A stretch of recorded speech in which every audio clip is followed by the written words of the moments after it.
What if the food on your plate is doing far more than filling you up? Is it helping your body repair, or could it be quietly working against your healing? Today on Vital Voices, we're bringing you powerful insights from Dr. Paige Burrows on how to use food as medicine, why whole person health matters, and what it really means to eat to heal. Vital Voices is a production of Tag Studios and is proudly brought to you each week by our sponsor, WellSpring Lifestyle Group, where you can find freedom and transformation through whole person health. Are you enjoying Vital Voices? Do you find our conversations educational, engaging, and inspiring? Then like, subscribe, and tap that notification bell to keep updated on new episodes and more. Vital Voices. Welcome to Vital Voices, the podcast where we amplify the stories, insights, and expertise of the people shaping the future of our communities, our conversations, and our country. I'm your host, Alexis Burrows. Thank you for joining us. Today, we're sitting down with Dr. Paige Burrows, lifestyle medicine educator and coach, and founder of WellSpring Lifestyle Group, to discuss the topic eating to heal. In this conversation, Dr. Burrows explores the healing power of food, the role of inflammation, the difference between whole, processed, and ultra-processed foods, and how nutrition fits into a larger body, soul, spirit approach to health. Welcome back to Vital Voices, Dr. Burrows. And I'm so happy to be back on the show. Awesome. One of our favorite recurring guests for a number of reasons. So, like I said, we are happy to have you back on the show. We are sneaking this episode in on towards the tail end of March, which is International Nutrition Month, so recognized around the world. So we felt it would be a good time to talk about, this concept of eating to heal. But can you just explain to us, what that verbiage, that phraseology even means, eating to heal? What this conversation really is today is a how-to guide for using food as medicine. So that's what we're going to be talking about today. So before we dive in, I want everyone to ask themselves a question. What does food mean to you? What does food mean to you? So perhaps food to you is celebratory for special occasions. That's when you really think about it. Or maybe it's cultural. Maybe it's nostalgic, like you like your food to take you back to your childhood. Perhaps it's craving or mood based, like when you're thinking like, what do I need to eat today for stress relief? Or let's say you're a person with a really active and busy lifestyle. You see food as fuel for all of your activities. What if you're the type of person, perhaps you see food as a chore that should only really be viewed through a lens of convenience? And you might also be one of the other persons like myself, who see food as an avenue for creativity and self-expression, and maybe a little bit of some of these other things on certain days. But it's really important, whatever your perception is or your relationship with food is, to really try and get that in your mind as you shift your gears and think about food as medicine and the concept of eating to heal. So as we strive towards longer health spans and better quality of life, our thoughts, beliefs, and attitudes surrounding food will indeed determine most of the actions surrounding what we choose to put in our mouth, and subsequently what we choose to put in our mouth contribute to those very same thoughts, beliefs, and actions. So bear that in mind. What do you think about food? How do you feel about food? What does food mean to you? See, I'm going to keep myself out of trouble. I'm not going to answer that question about, what does food mean to me? I think it's safer if I don't. But, for someone who's listening to this and they've never really thought of food in this way, what do you mean when you say, your food can be medicine? Because, I think it's something that we've heard here and there over the course of our lifetime, especially more recently. There's been a whole global shift about, food as medicine as this concept. But what does it actually mean? Okay, so food can absolutely be medicine, and God provided food as a part of creation. It's a source of nourishment and healing. And before the advent of pharmaceuticals, food was really medicine. Most people might be familiar with the Greek physician Hippocrates when he said, "Let thy medicine be thy food." And we could also name off a couple of scriptures that emphasize this idea of the leaves being for healing and the fruits and vegetables being our food. Okay? So, with a realistic game plan and repaired attitudes and beliefs surrounding food, with just a splash of creativity, food can be everything that you need it to be and more. We can heal with it, we can celebrate with it, we can rehash those nostalgic moments, we can even satisfy some of our cravings with it while food is still medicine. So that's interesting. I mean, obviously, there's a lot of different ways that we can consider where food fits into our overall life. But before we go deeper into this concept of nutrition, help us kind of situate it. Where does food fit within the larger lifestyle medicine approach? Being that you are coming from the standpoint of being a lifestyle medicine educator and coach, so where does this fit? I thought it was really, really important to share the philosophy of lifestyle medicine and the approach that I take to it so you can understand why this matters. We live our lives where we're seeking this balance. Now, what we need to understand that in being a person that lives in a body, right? That's where we experience our five senses, where we carry out all of our actions. We speak with our body, we carry out everything we want to do with our body. Um, Taking care of that portion of ourselves is fundamental, but that's not the only portion of ourselves, right? We have a soul, which is our mind, our thoughts and beliefs, our emotions and our feelings, and our will. We get to choose to do things, and all of that happens within the portion of us that's our soul. And then we have our spirits that is connected directly to God. And what we need to understand is that what we do with one part ultimately impacts the other part, because we can't really separate those three parts of ourselves without consequence, right?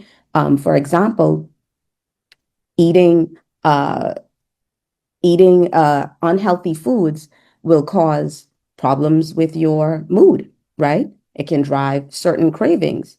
And even something as simple as day-to-day stress can cause cravings where we reach for something fatty, salty, or sweet. I know that many persons would have experienced that after a stressful day. I just need to crunch. I just need something salty. Um, and so we reach for those things, right? So there we are, issues in our soul are going ahead and impacting what we're eating, right?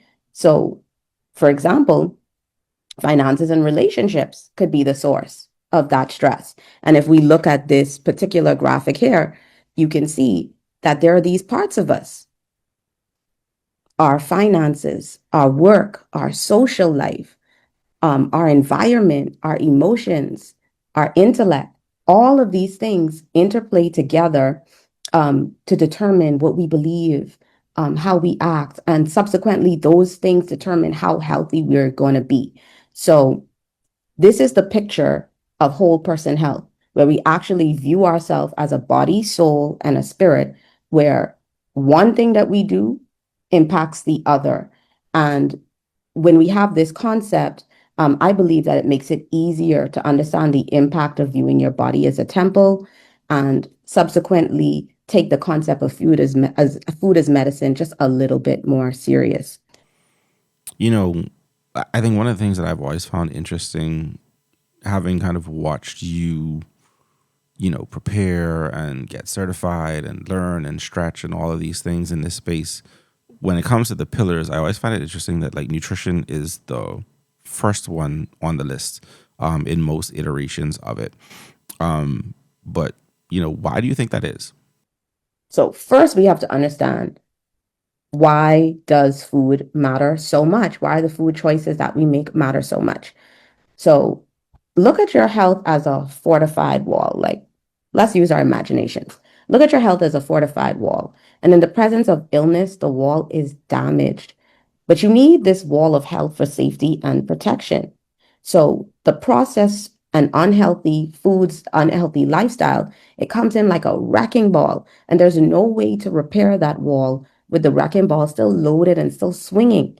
And so the whole foods and healthy lifestyle are actually the bricks that repair your wall of health. And you could see that this image is showing the processed foods as this damaging structure that even as you're trying to build and repair, it's just, if we still are swinging this wrecking ball at it, we can't fix it. We can't fix it. And so when lifestyle is used as medicine and you eat to heal, you get the bricks to repair in the whole foods, and you stop swinging that wrecking ball, you arrest the wrecking ball, and now you can finally rebuild and restore your health now that that constant insult is at bay. I love your explanation of the wrecking ball and that whole concept. I think you visualize it really well for our listeners at home. But when you say whole foods, 'cause let's go a little bit deeper into this. What exactly falls into the category of whole foods, especially for someone who may be just starting out on this journey of proper nutrition and eating to heal? So being that I keep mentioning whole foods, whole foods, whole foods, I'm sure we are all aware of whole foods by now, but let me go a little deeper into that concept. So these are the foods that are close or exactly the way that God made them. These are our fruits, vegetables, legumes, whole grains, nuts, seeds, even our meats, unprocessed meats, clean meats, and eggs, right? These are minimally processed versions, still count. Like, so for example, a frozen food is in the way that God made it, but it's still pretty healthy for you, and it's a good alternative if you can't get something fresh right now. Same thing with canned. We altered that a little bit. You don't just grow canned foods out of the earth, but this can still be beneficial for your health. Dried foods, that's a bit of processing, that's a bit of change, and we can still use those to gain health and lots of nutrients. So there's a spectrum, right? Um, Whole foods are great because they are naturally packed with fiber and hydration and lots of protective compounds like phytonutrients that act as antioxidants and anti-inflammatory compounds that directly go in and give you what you need to heal. No, they're not necessary, like to survive on a day-to-day basis. Yes, you need your carbs, proteins, fats, vitamins, and minerals, but these foods here really enhance that picture. Okay.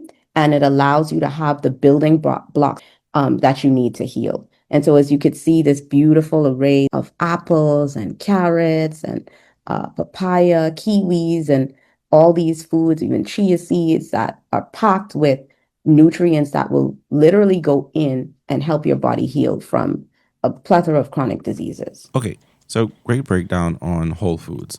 But obviously you mentioned this concept of processed and ultra processed foods. So, what's the difference between, these things, and what should we be like, okay, maybe you could have it minimally, and what should we be avoiding at all costs? So, on the other side of things, what are processed foods? So, processed foods are foods that you want to limit, right? And these are foods that have been altered, usually for corporations to save some money. Um, they enhance the shelf life, they enhance the flavor and craveability. So, in essence, they will add salts or sugars or oils to whole foods. For example, like I told you, the canned foods, that's going to be canned in a brine. Or if you bake bread, you got to add a little bit of fat to that. You got to add a little bit of salt, a little, so we're processing. We're also using milk flour there. And so these foods, they have some processing to it. These are the foods that you don't want to overdo. They have a benefit, but you don't want to overdo these particular foods. And then we have the foods that if you're really on a healing journey and you're serious about locking in and you want your body to recover, these ultra processed foods must be avoided. And these are going to be, in essence, industrial formulations made from substances extracted from foods.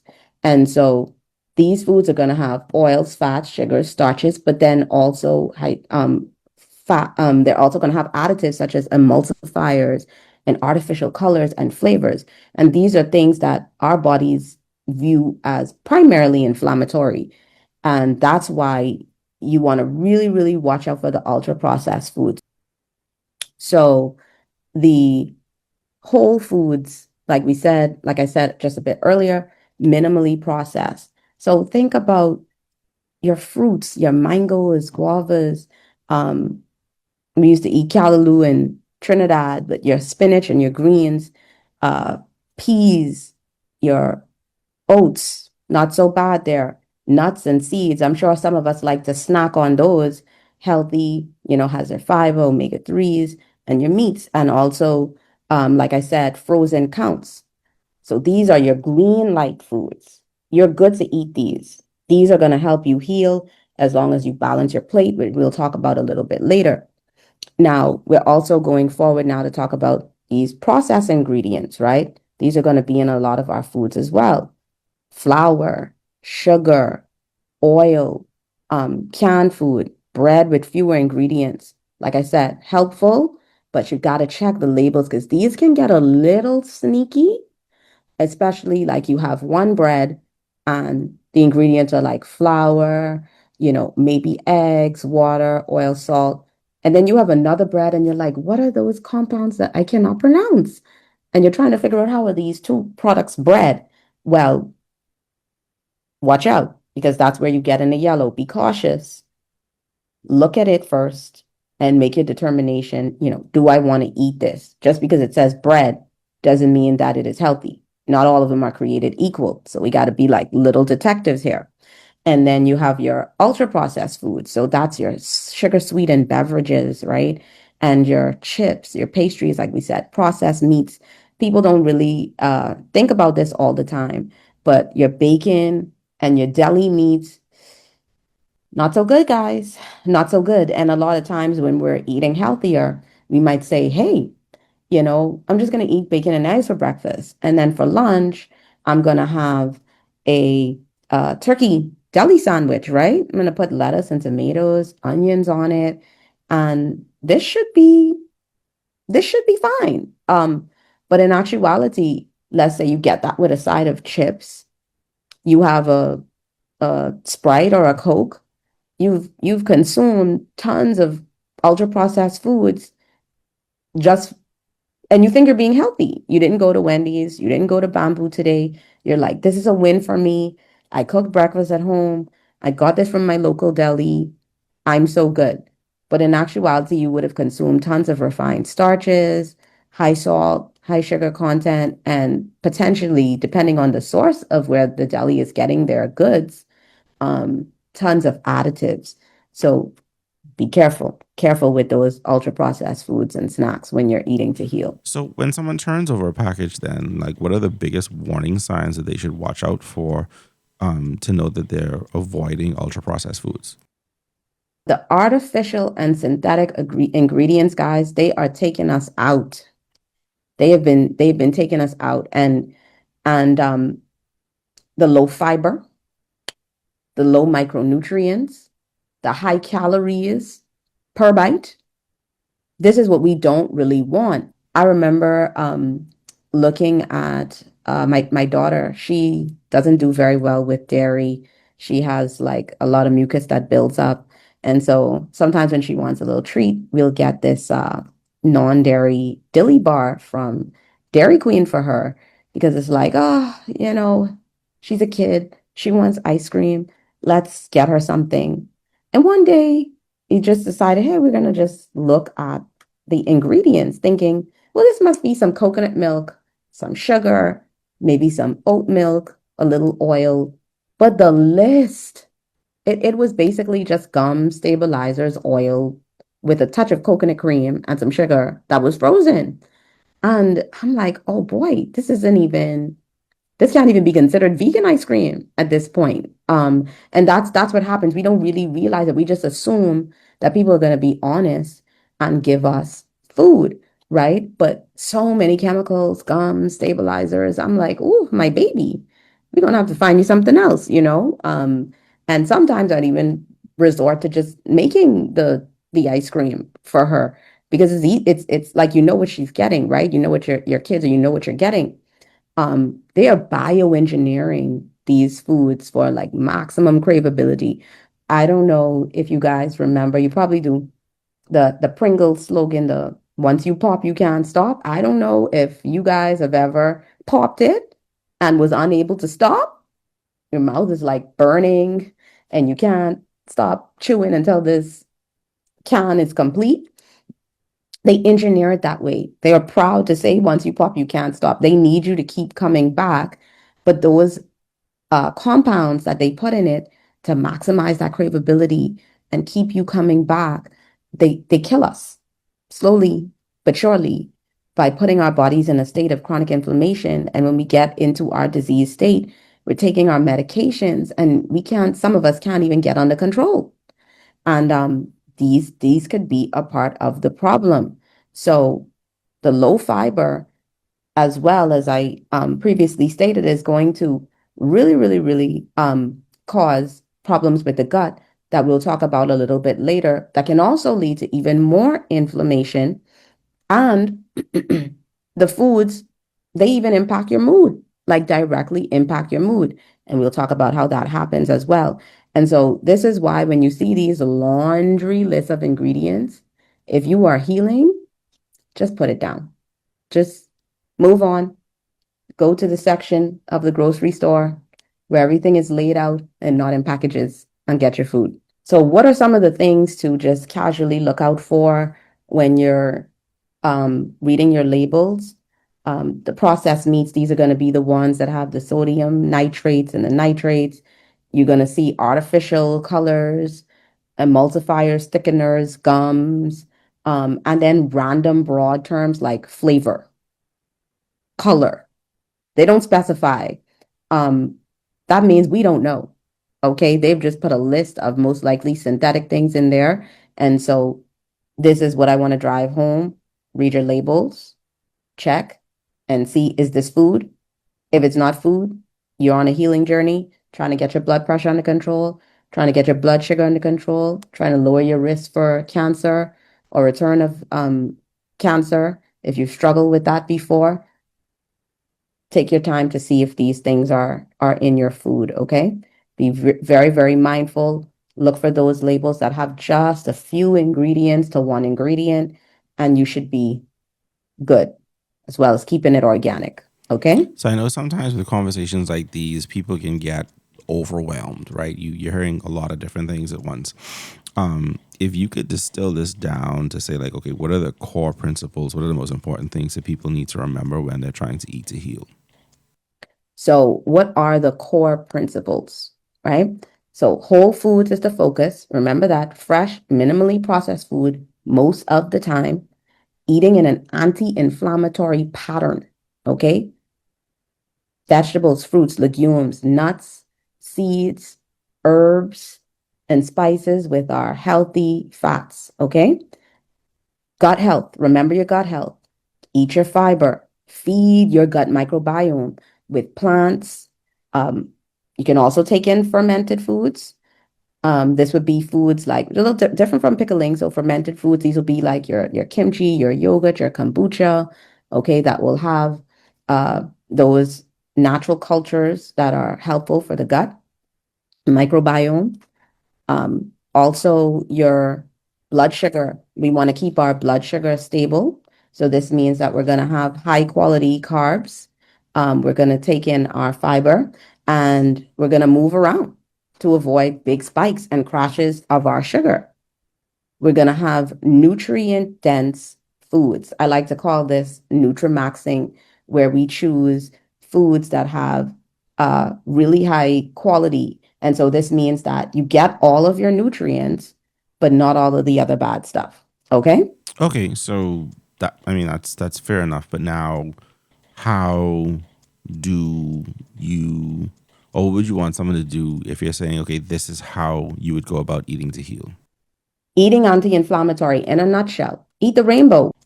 You're going to get different health benefits from every color, different healing compounds from every color. And so eating the rainbow, having these colorful, fresh plates, you know you're on point, okay? So as we said, remember these colors. We have in our reds, lycopenes, and these ones really support persons with cardiovascular disease of all types. Get these colors in, guys. You have your oranges and yellows, that's your beta carotenes and flavonols. It's supporting your immune system. even helps with your skin and eye health. So eat your mangoes, eat your pumpkins, your carrots, your sweet potatoes. Okay. Also, your green foods, lots of healing compounds in the green foods. Okay. Anti-inflammatory powerhouses and lowers your risk of cancer as well. So this one's with lutein and sulforaphane. This will be your broccoli and your okra and herbs. So get those in. Have your fresh salads. For some people, they like to take their greens and green juices, mix it up, make sure that the juices are primarily vegetables, at least 75% vegetable to 25% fruit if you're healing. Okay, so remember that as well. And your blues and purples, love this day, berries and purple cabbages and grapes. And these ones are going to directly improve your heart health, or say your blood pressure as well, and support your memory and cognition. And the greens are also pretty good for blood pressure. And then we have our whites, your garlic, your onions, and cauliflower, going to support gut health and boost your immunity. They have your allicin. So as you could see, that eating the rainbow gives you maximum bricks, and arresting the processed foods stops you from damaging that wall of your health. And so the combination of those things, as well as remembering, hey, the 6 pillars are going to impact me. The other 5 pillars, you're going to have this lifestyle at this point where you're eating with intention and you have everything you need to repair your body that's going through a continuous insult, and you're going to get to arrest the insult while building your wall back. So this is the picture that I want you guys to keep remembering as we stack our knowledge here. Okay, that's really helpful. I want to circle back a little bit because you mentioned earlier the importance of gut health. Can you expand on that a little bit as to why it's such a big deal in this conversation? So your gut health, really, really important in this whole idea of eating to heal. Okay, we need our gut barrier to be intact and functional in order for us to maintain that state of healing and keep that wall nice and strong. That gut barrier is going to protect immunity and protect us against chronic inflammation. Now, as I'm stating, you eat your fiber, but if you don't eat fiber, I'm going to tell you the truth. If you just start off eating the recommended amounts of fiber and half of the plate, just fibrous vegetables, right away, you're going to feel it. It's going to be a little painful for you. So start slow, add it bit by bit, make it a goal. Okay, if you're not used to high fiber, and be sure to hydrate as well. That's not eating, that's drinking, but it's definitely a part of it.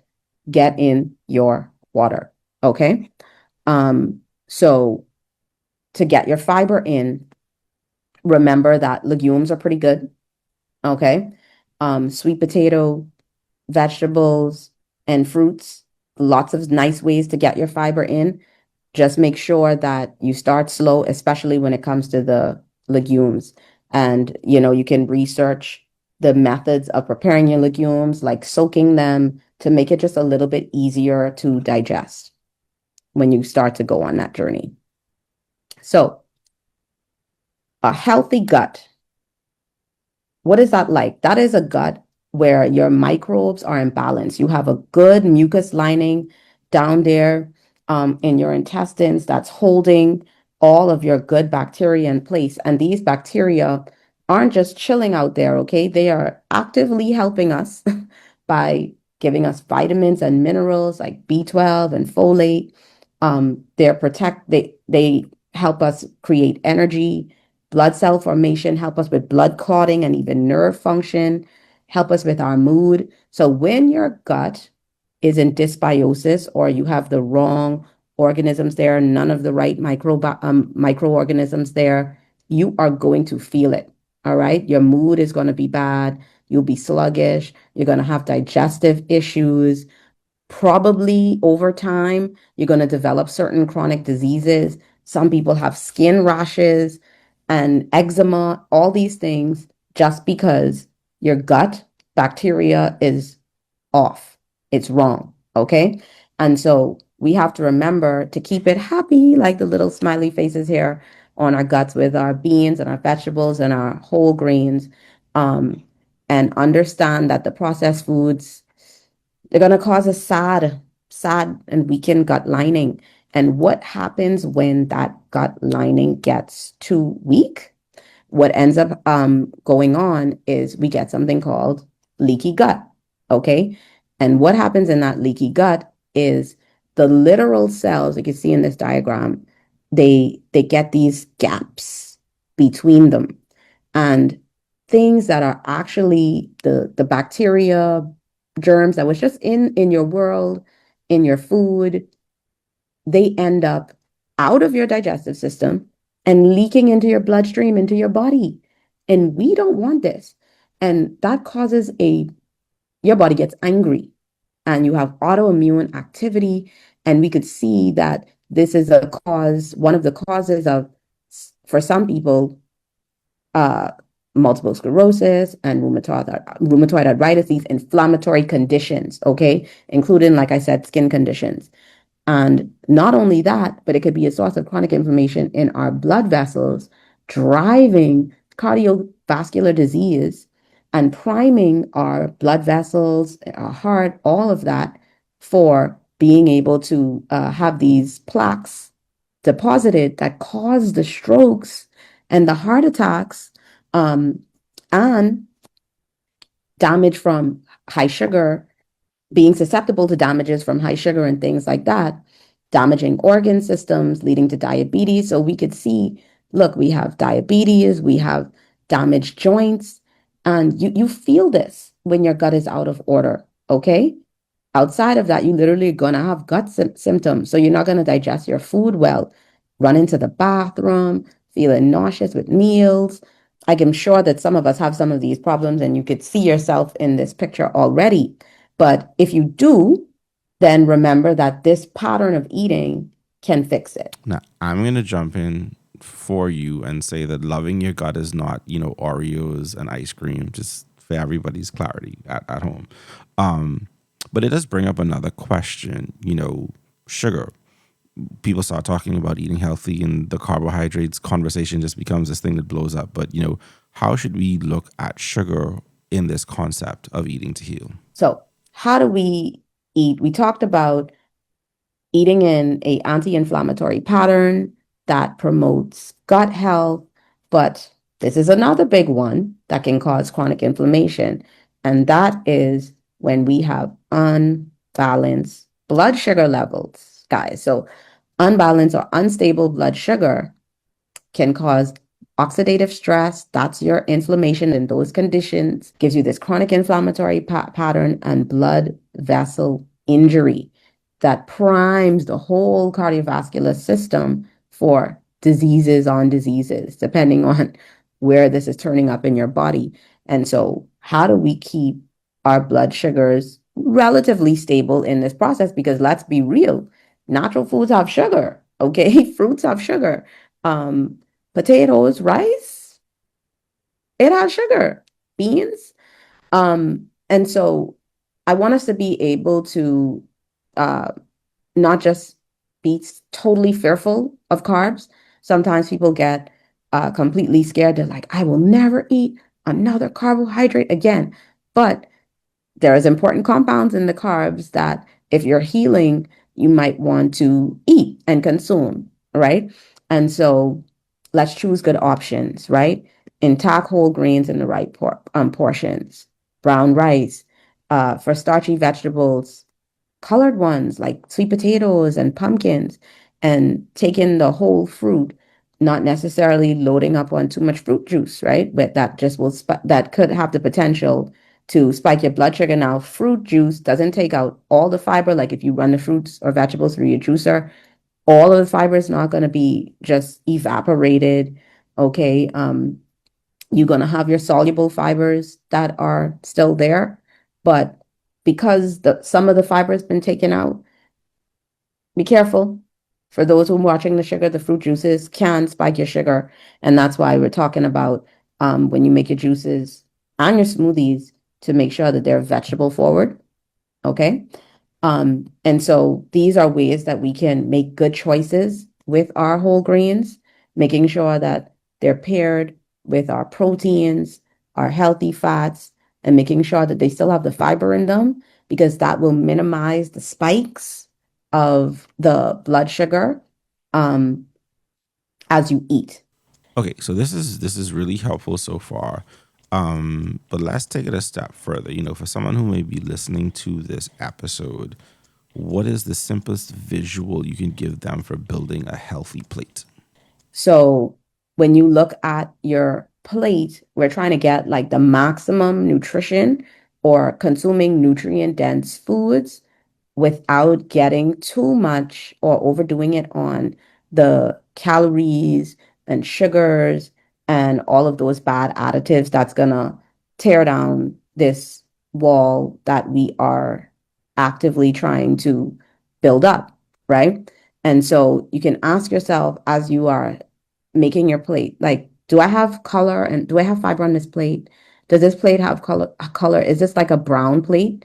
Because just like a plain brown plate is probably not doing anything for you. It's probably calorie dense and nutrient poor. And so you're gonna ask yourself, like, do I have fiber on here? Okay. And so you check that. Next, protein. Do I have a high quality protein? A protein that's not giving me too much fat, too much sugar, too much salt or additives. So that lands you around the arena of having uh, proteins, like if you're into soy products, tofu, legumes. You could do chickpeas and cannellini. Some of those are my favorites. Eggs. Watch out for the eggs. If for some persons they too many eggs in a week can cause their cholesterol to go up, but you're keeping in contact with your doctor, you're watching how these foods are impacting your body. Fish, turkey, chicken, um, lean meats, lean beef. These foods are great. They're going to have impact, healthy impact to your body. They're whole foods once they're unaltered.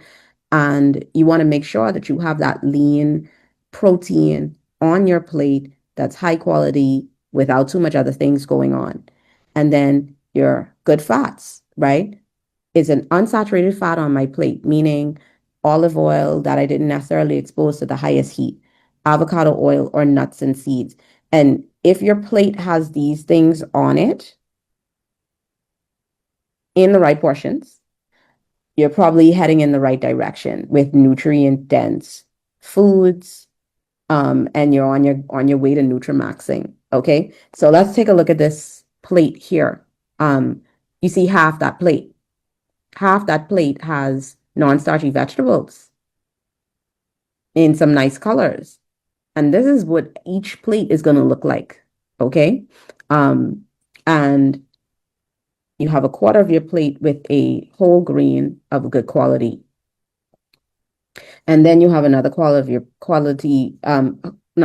plate with your high quality proteins. You see this one, it has the chicken and legumes that made up a quarter. And then you had your whole grains looking like brown rice here, makes up your other quarter. And then you have that whole half with your veggies. All right. And so this is just a quick check. Does my plate look like this? They have all the things on it in the right portions. You eat like that consistently, and you're going to feel a difference in your body. Guaranteed. Well, I think it's a good point now too to kind of stop and give people a little bit of data, because you hear like, oh, eating to heal, blah blah blah blah blah. Food is medicine, but people want to hear the data that backs it up. So what data do you have that can kind of show us and prove that this is factual? Food is medicine. Does it actually work? There are a lot of patterns of eating that fits this criteria. For lifestyle medicine, we recommend whole food, plant predominant diet. So meaning that you get most of your protein from plant proteins, because it maximizes the amount of those phytonutrients that you could get in when you're trying to prevent, treat, or reverse a chronic disease. And so that's a good eating pattern that we recommend. And then there are some diets like the DASH diet. I don't know if you guys remember that one that was always recommended for high blood pressure, that has the seasonings. Okay, so the DASH style diet fits into this whole food plant predominant type of eating pattern. And so that's one you could look up. Um, and people like this had a 31% lower risk of death than when diagnosed with hypertension. And so you're actually really, really, really improving your health span, your quality of life, and sometimes even your actual adding years to your life and life to your years when you decide, hey, I'm gonna mindfully eat in these types of eating patterns. Now, another type that's great that a lot of people might have heard about is the Mediterranean diet. Focuses on plant predominance, lean proteins, healthy fats, getting lots of fiber. And Mediterranean diet is great, especially for type 2 diabetics. And so this might be an eating plan that you want to think about switching to. Okay. Um, Obviously, you can go whole food plant based, which means you don't do any meat products, and that's been proven to heal as well. Okay. And so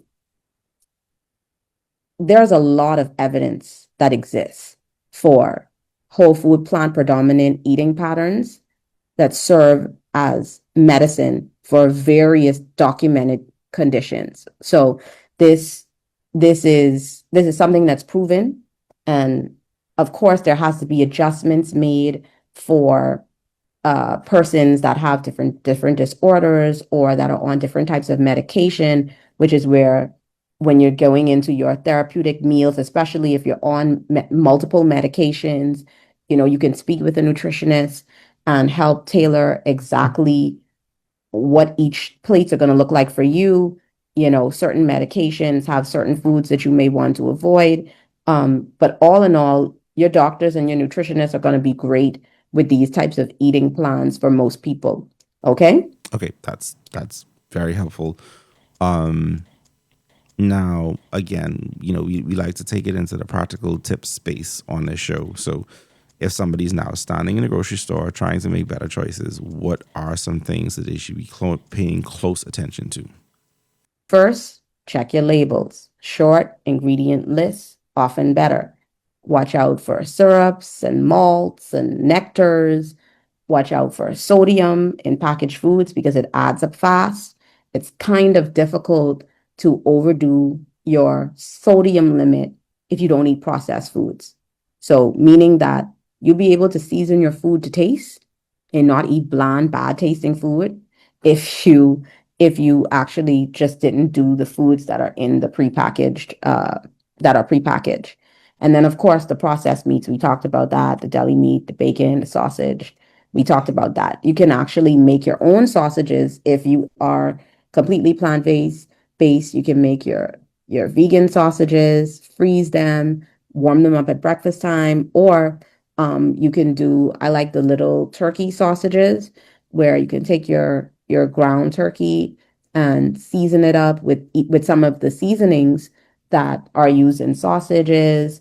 You could put in paprika and sage, a little bit of nutritional yeast and increase the umami. And there are a lot of ways to get what you're looking for without having like the flavor and good texture that you're looking for without necessarily having to consume bacon and sausage and deli meat on a lot of days. Okay, so think about that. Read your labels, watch out for the processed stuff. Okay, and so now what about building a grocery list? Now that uh we're going on this other path, we have to build a grocery list. Okay, so when we're going into the food store, in that aisle where everything's open and not in packages, we're going to spend a lot of time in this aisle getting organic produce. Okay, so this is our greens and our spinach and our cabbage. Build up. Make sure you have your vegetables. Make sure you have your peppers and onions and tomatoes on your grocery list. Um, I know my mom don't play about getting her vegetables and fruits up on her grocery list, of all the colors. And my daughter always loves that about eating out of Nana's fridge. But she there's going to be lots of citrus, fruits, mangoes, of course, portion aware, especially if you're battling blood sugar issues.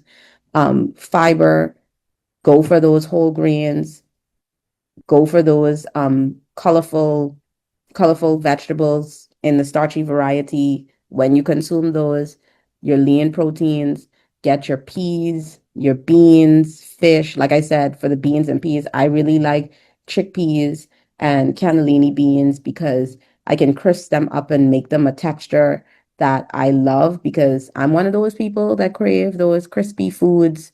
Um, I crave those crispy foods when I get stressed too. And so crispy chickpeas seasoned up instead of chips has saved me quite a bit on my journey. And so you start to think about swaps you can make and building up your grocery list to reflect how you want to eat with the colors, the good sources of protein, fiber, carbs, and fats. And when you are going for flavor, you know, good place to stop here, take a pause and talk about flavor. Look at your seasoning list because all of these seasonings are not created equal.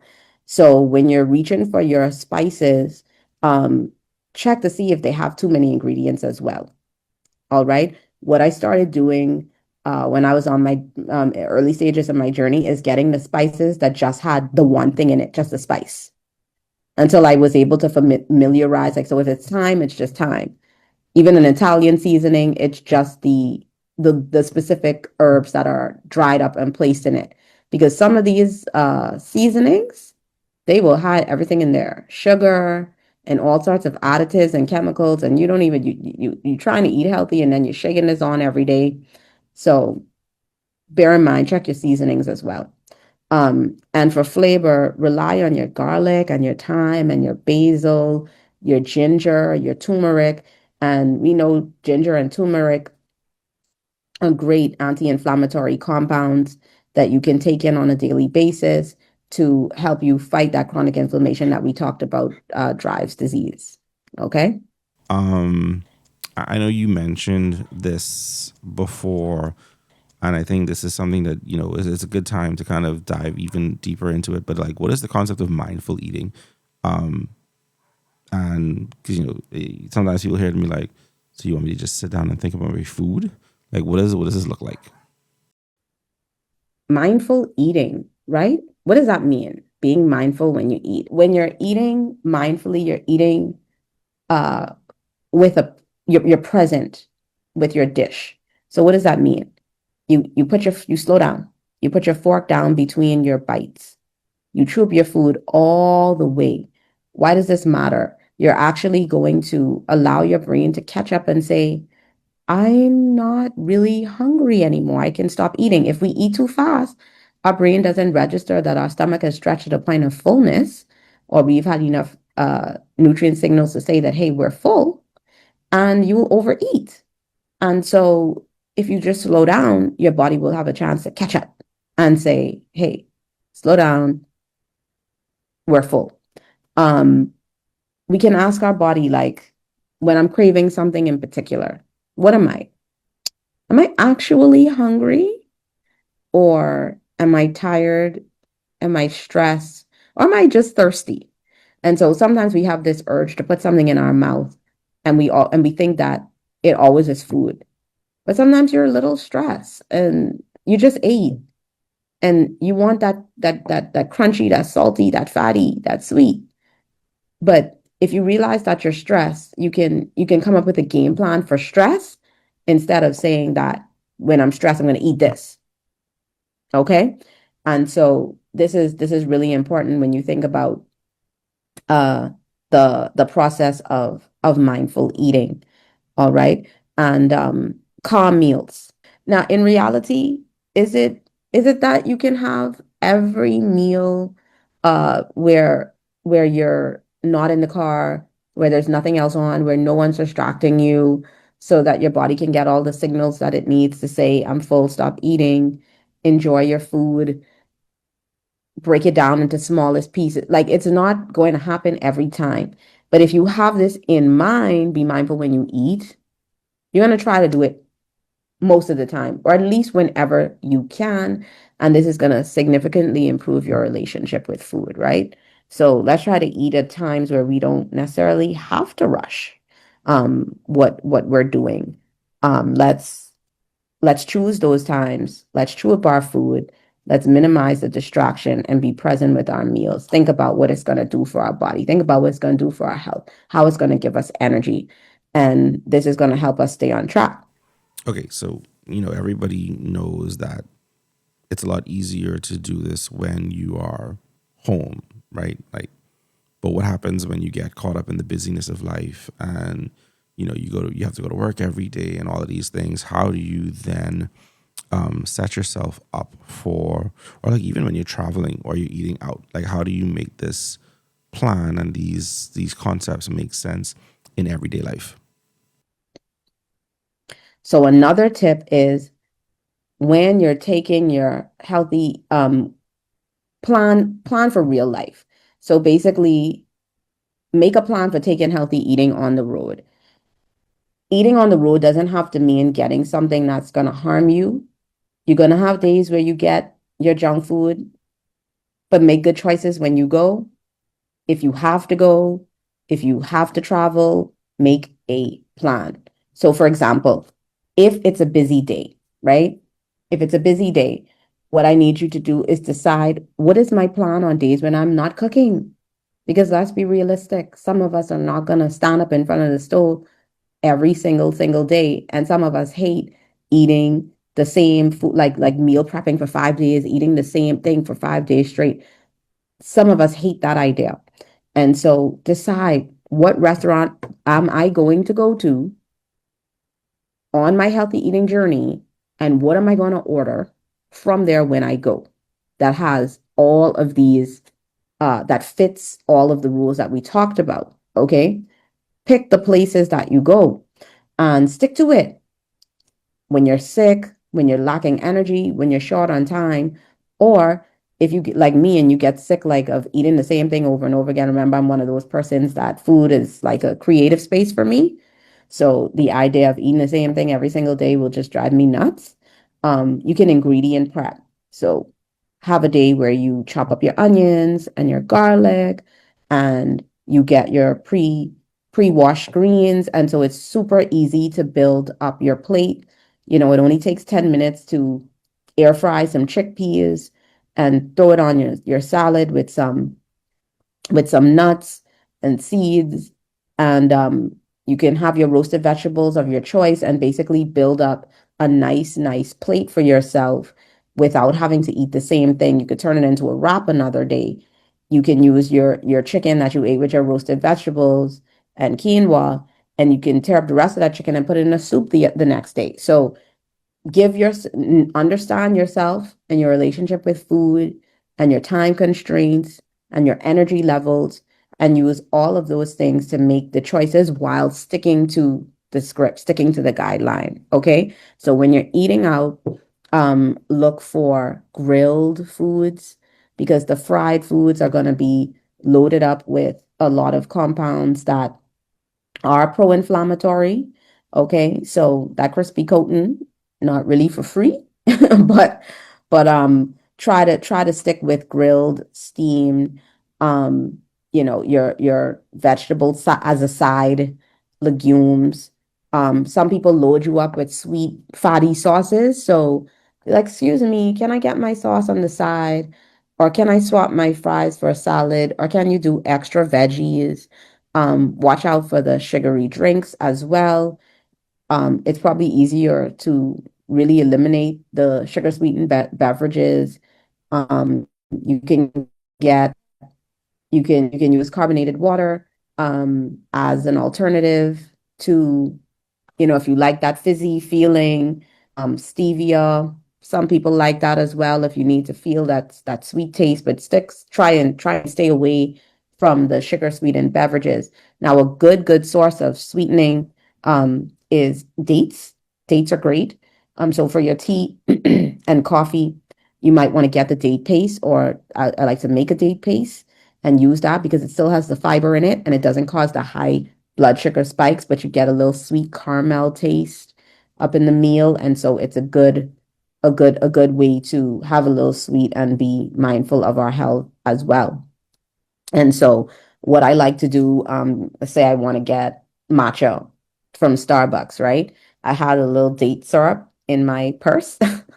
Now I can probably take it a lot of times without sugar, a sweetener of any kind, but I would have my date syrup in my purse and be like, no sugar, please.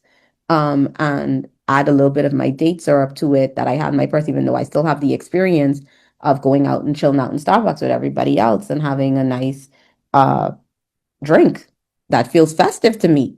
And so there are ways to solve these problems that we have. Okay. Um, and if you're a person and you like treats, you can put a little treat item on your plate. So maybe a little bit of cheese, or you have just like two or three fries, one tiny wing. Like, don't make the whole plate this thing. Just a little, just you can, especially when you're transitioning, just the taste and put it to the side. Now, strict is better when you're serious about your game plan. But if you want it to be sustainable, you don't want to feel like you're going crazy, remember that balance. Okay. Awesome. I mean, balance is, I guess, it's always a good thing to come back to, right? Go back to the concept of everything in moderation. So the moderation part being the important part. But I know you've talked about this before, the importance of fasting as a part of this,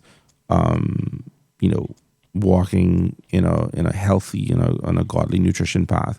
So where does fasting fit into this overall idea of eating to heal? Fasting. Okay. So for eating to heal, we can't not talk about this particular point. Now, fasting is one of those super healing practices. Can everybody do full fast with their medical conditions? Not everybody, and some people can do it, but with medical supervision. But the point is that there are a lot of different types and ways that we can experience the benefits of fasting in our healing journey. Because sometimes we just have to put the plate down. Okay.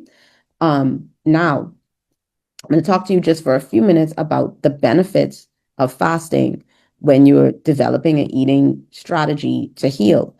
What certain types of fasting does is it puts your body in a state called autophagy. And what that means is that auto meaning self and phagy meaning eat. And what happens in fasting, especially if you do, say, a water fast, on about your third day for most people, your body will go around and your immune system will eat up a lot of your dead and diseased cells. This is why you guys have heard stories that, I had cancer and the Lord asked me to go on a fast. And I went on this fast for whatever length of days that they were asked to do it. And then they came out and their doctor's reports were clean. And this is not a mystical thing. This is literally their bodies have gone in and cleaned it up. Okay. Their bodies have cleaned up what was going on. Awesome. I think it's always important when you have someone talking about a particular topic, especially if it's a journey that they've walked, to be able to kind of share their experience. So, as we wrap up this episode, can you walk us through what your personal journey was and how you went through the idea of eating to heal? In my personal journeys, I had my own health challenges that led me down this path. What the first thing that I did when it was time to transition, I didn't know about anti-inflammatory meals. I was a regular traditional medicine doctor, and I mainly just prescribed prescription medicine for all of the conditions that, I had to treat before me, which was a lot of chronic disease. And so this was new to me. And when I was sitting in hospital with seizures, I remember, to be honest, actually the day before I went in hospital, I was really, really fed up because I was healing from COVID. And I was on my third week of healing from COVID, and I still felt terrible. On top of that, I was a person who had had like 5 surgeries in 5 years, recurring fibroids, and all these problems. And I said, Lord, like, I am tired. I'm struggling. What do I do? And what came to me at that particular point was to eat, pardon me, an anti-inflammatory diet. Now, at this time, I didn't know what that was. Like I said, traditional medicine, we don't spend a lot of time on nutrition. But I said, I'm gonna take my time to figure out what that means. Now, the very next day, I was hospitalized, having seizures that was going on and on and on for hours. And I felt very, very lost and confused as to what was going on. My body was gripped in a state of chronic inflammation that had happened because of my lifestyle over time, the sleeplessness at the hospital, stress, poor eating, all of that came together to create a perfect storm that I was already suffering from. And when the COVID hit me, hit me like a ton of bricks.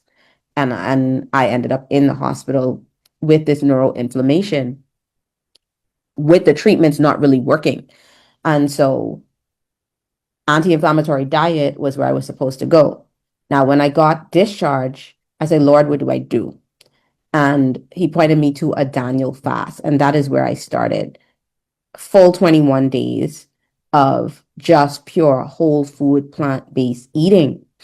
And I ended up taking that 21 days and stretching it out into 3 months. And during that particular time, I was able to lose a lot of weight. I was able to see a lot of improvement in my energy. My gut finally was repairing. I didn't have those irritable bowel syndrome symptoms as terrible as I had them. I didn't have to take antacids every day anymore.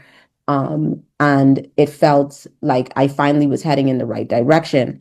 My neurological symptoms improved somewhat, but obviously this is where the whole 6 pillars approach comes in, because we have to look at ourselves as a whole person, especially when we try one thing and it doesn't fully fix it. We say, okay, what are the other areas of my life that I need to evaluate that could be contributing to not healing, right? And the Daniel fast was where I started. I saw a lot of improvement right afterwards.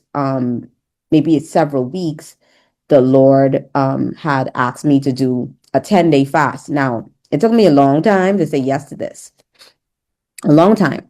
But when I finally built up the courage and did little 3-day fast, 4-day fast in between, I built it up to a 10-day fast. Now, this one was a juice fast, but it was primarily water. I didn't go too heavy on the fruit juices because of the sugar spikes. Just had some, coconut water, carrot juice, carrot apple juice. These were what I did, about 16 ounces of those a day, and water, 8 to 16 ounces of those a day, and water. And over the 10 days, I went from having like 10 seizures a day to being able to function again. And so fasting now is a part of the lifestyle. Periodically, I will do a Daniel fast. Periodically, I will do a water fast. Okay. Sometimes if I need to maximize on getting a lot of phytonutrients, I'll have a juice fast where, you have to prioritize vegetables for that. There's also intermittent fasting, where there's a variety of types you can research, where you can have certain patterns of intermittent fasting where your body can be in that autophagy that will help you go ahead and clean up those dead and those damaged cells and help you restore your health. And you spring from there into these whole food, plant predominant patterns that we talked about, like your Mediterranean diet or your DASH diet, and you maintain that which you have restored. Wow. As someone who has watched your journey and walked through the journey with you, I can say that everything that she just said about her pathway and the fasting and all of that is 100% true. And, as always, such an amazing conversation. with you and talking through, this concept of eating to heal. So, as always, I want to thank you for taking time out of your busy schedule to come with us on the show, walk our listeners through this journey about eating to heal. So thank you so much. My pleasure. And as always, let the people know, how they can get in contact with you if they were interested in finding more about these concepts, the work that you do, if they're interested in, connecting with you further, how can they do that? Well, if you're interested in lifestyle medicine coaching, learning more about whole person health, you can go ahead and visit www.wellspringlifestylegroup.com. That was Dr. Paige Burrows on Eating to Heal, a powerful reminder that the choices we make every day can either move us toward greater inflammation and breakdown or toward nourishment, repair, and restoration. If this conversation encouraged you, challenged you, or gave you a new way to think about food and healing, be sure to share this episode with someone who needs it. And thank you to all of you for listening to Vital Voices. Until next time, stay informed, stay connected, stay well, and stay tuned for the next Vital Voice. Are you enjoying Vital Voices? Do you find our conversations educational, engaging, and inspiring? Then like, subscribe, and tap that notification bell to keep updated on new episodes and more. Vital Voices is a production of Tag Studios and is proudly brought to you each week by our sponsor, WellSpring Lifestyle Group, where you can find freedom and transformation through whole person health.